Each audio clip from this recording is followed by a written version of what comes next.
পরমেশ্বরের কাছে, দেবতার কাছে, গুরুর কাছে,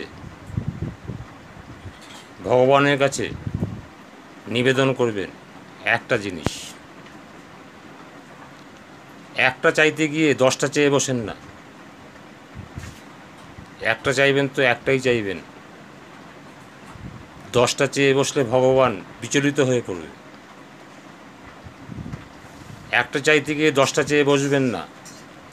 একই যাতে চরম হয় তার চেষ্টা করুন,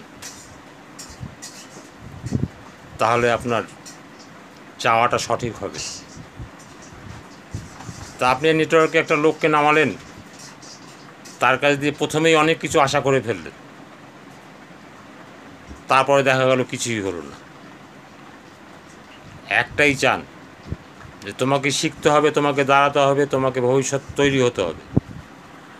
একটা চাইতে গিয়ে 10টা চেয়ে বসেন না, তাহলে কোনোটাই হবে না, বিফল হবেন আপনি।